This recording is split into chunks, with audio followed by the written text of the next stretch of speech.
আমাৰ চৰকাৰ অহাৰ পিছত আমাৰ অসমত চাকৰিৰ কাৰণে আমি কোনেও 1 টকাও দিব নালাগে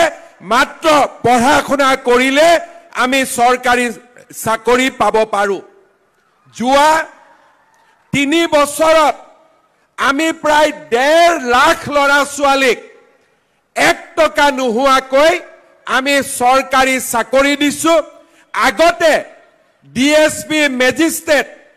ধনী মানুহৰ লৰা হৈছিল মন্ত্ৰী এমএলএৰ খুলখালিয়াকে মেজিস্ট্ৰেট হৈছিল ডাঙৰ ডাঙৰ অফিচাৰৰ লৰা ছোৱালীয়ে মেজিস্ট্ৰেট হৈছিল ডিএসপি হৈছিল এতিয়া মামাৰ চৰকাৰৰ দিনত আমাৰ গাঁৱৰ তৰকাৰী বেপাৰী লৰা ছোৱালীয়ে এসিএস হয় মেজিস্ট্ৰেট হয় ডিএসপি হয় সবজি বেপাৰী লৰা ছোৱালী ঠেলা চালক ৰিক্সা চালকৰ লৰা শিক্ষক শিক্ষয়িত্ৰী হয় চৰকাৰী চাকৰি পায় দুখীয়া ঘৰৰ লৰা ছোৱালীয়ে এটকা নিদিয়াকৈ চৰকাৰী চাকৰি পাইছে আজি লিখিবলৈ বাধ্য হয় যে নিযুত মইনা আঁচনিৰ পৰা অমুক পোৱা নাই অমুকে পাইছে তাৰ মানে স্বীকাৰ কৰে যে এতিয়া অসমত আন্দোলনৰ বতাহ নাই এতিয়া অসমত নিযুত মইনাৰ বতাহ চলিছে আজি স্বীকাৰ কৰে যে এতিয়া অসমত হত্যা আৰু হিংসা নাই আমাৰ জাগিৰোডত 30,000 কোটি টকাৰে সেমি কণ্ডাক্টৰৰ ইণ্ডাষ্ট্ৰী আৰম্ভ বিকশিত অসমৰ সপোন বাস্তৱত ৰূপায়ণ কৰি কাৰোবাৰ হাতত চাইকেল কাৰোবাৰ হাতত কম্পিউটাৰ কাৰোবাৰ হাতত স্কুটি কোনোবাই মহিলা আত্মসহায়ক গোটৰ জৰিয়তে কোনোবাই মুখ্যমন্ত্ৰীৰ উদ্যমিতা আঁচনিৰ জৰিয়তে কোনোবাই মুখ্যমন্ত্ৰীৰ আত্মনিৰ্ভৰ অসম আঁচনিৰ জৰিয়তে আৰু নতুবা কোনোবাই চৰকাৰী চাকৰিত মেধাৰ নিযুক্তিৰ মাজেৰে এখন উজ্জ্বল অসম নিৰ্মাণৰ বাবে আজি আগবাঢ়িছে বাণীকান্ত কাকতি আনন্দৰাম বৰুৱাৰ দৰে পুৰুধা ব্যক্তিসকলে আমাৰ অসমখনক লৈ যি সপোন দেখিছিল লোকপ্ৰিয় গোপীনাথ বৰদলৈৰ দৰে নেতাসকলে যি নতুন অসমৰ বুনিয়াদ ৰচনা কৰিব বিচাৰিছিল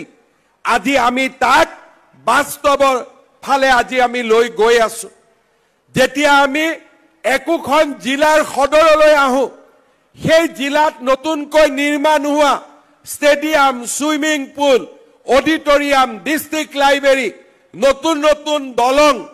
আমাক এখন প্ৰগতিশীল আধুনিক অসমৰ স্বপ্ন বাস্তৱত ৰূপায়িত হোৱাৰ প্ৰতিশ্ৰুতি আমাৰ সন্মুখলৈ লৈ আহে যেতিয়া অসমৰ দৰে ৰাজ্য চৰকাৰে আমাৰ এনআৰএলৰ দৰে নুমলীগড় শোধানাগাৰৰ দৰে গেছ কেকাৰৰ দৰে সেমি কণ্ডাক্টৰৰ দৰে বৃহৎ বৃহৎ উদ্যোগত অংশীদাৰিত্ব বিনিয়োগৰ কথা চিন্তা কৰে আমি আমাৰ অসমখনক এখন আত্মনিৰ্ভৰ অসম হোৱাৰ সপোন বাস্তৱত ৰূপায়িত হোৱাও আমি নিজ চকুৰে প্ৰত্যক্ষ কৰো মই বিশ্বাস কৰো আমাৰ সমাজখনত আমাৰ যুৱক সমাজৰ বাবে আমি এখন নতুন অসম নিৰ্মাণৰ বাবে যি আমি কৰ্ম যজ্ঞ হাতত লৈছিলো তাৰ ফলাফল আজি 3.5 বছৰ পিছত আমাৰ সন্মুখত বিদ্যমান হৈছে অসমৰ আজি সুকে কোনে মানুহে নতুন আৰু আধুনিক হোৱাৰ সপোন দেখিছে বাল্য বিবাহৰ দৰে কুসংস্কাৰৰ পৰিৱৰ্তে আজি নিজৰ সন্তানক নিজৰ ভৰিত থিয় কৰোৱাৰ বাবে পিতৃ মাতৃয়ে নিজৰ কপালৰ ঘাম মাটিত পেলাই নিজৰ ল'ৰা ছোৱালীৰ উজ্জ্বল ভৱিষ্যত নিৰ্মাণৰ সপোন দেখিছে এইখন অসমৰ যুৱক সমাজে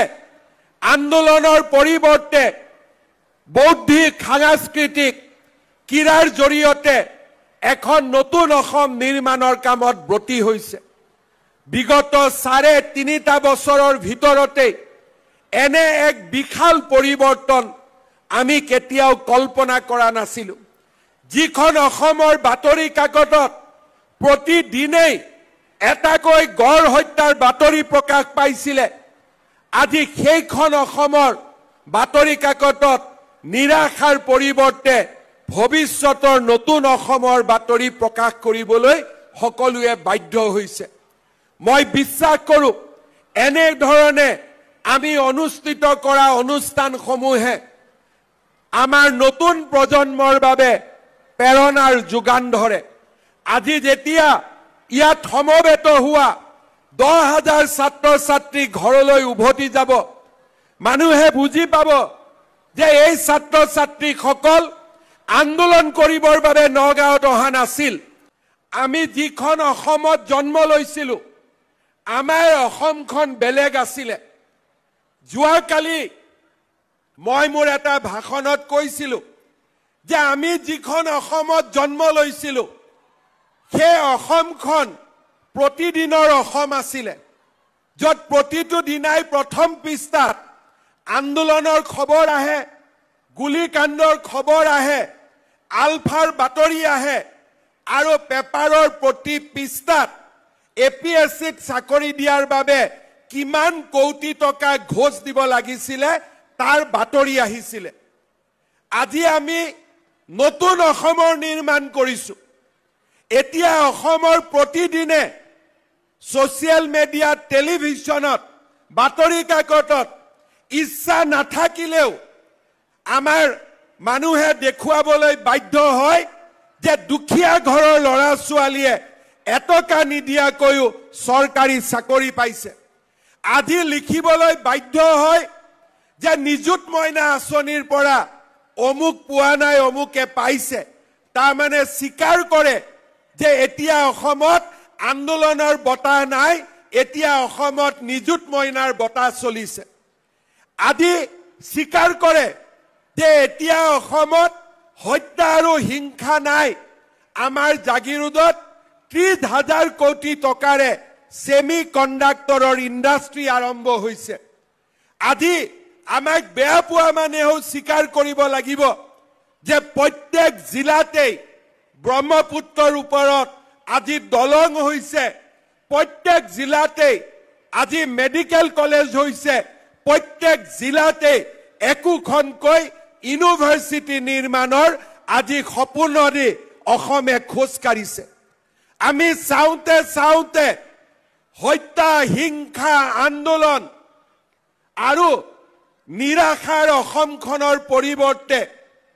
আজি আমি বিকাশৰ উৎসৱ পালন কৰিছোঁ। কোনোবা জিলালৈ গৈছোঁ, কাৰোবাৰ হাতত যদি স্কুটি তুলি দিছোঁ, কাৰোবাৰ হাতত চাইকেল। জিলালৈ গৈছোঁ, কাৰোবাৰ হাতত দুৰ্ভগীয়া কৃষকজনৰ হাতত মিছন বসুন্ধৰাৰে আমি মাটিৰ পট্টা তুলি দিছোঁ। আৰু আন এখন জিলালৈ গৈ দুখনী মাতৃৰ চকুলো মচি সন্তানৰ হাতত নিযুক্তি পত্ৰ তুলি দিছোঁ যে আমাৰ এখন উজ্জ্বল ভৱিষ্যতৰ বাবে আজি আমি সকলোৱে লগ হৈ কাম কৰিছোঁ। আমাৰ অসমৰ জাতীয় জীৱনলৈ এনে সুন্দৰ দিন বিগত সময়ছোৱাত আমাৰ জীৱন আৰু যৌৱন কালত অহা নাছিল। আমাৰ জীৱন আৰু আমাৰ যৌৱন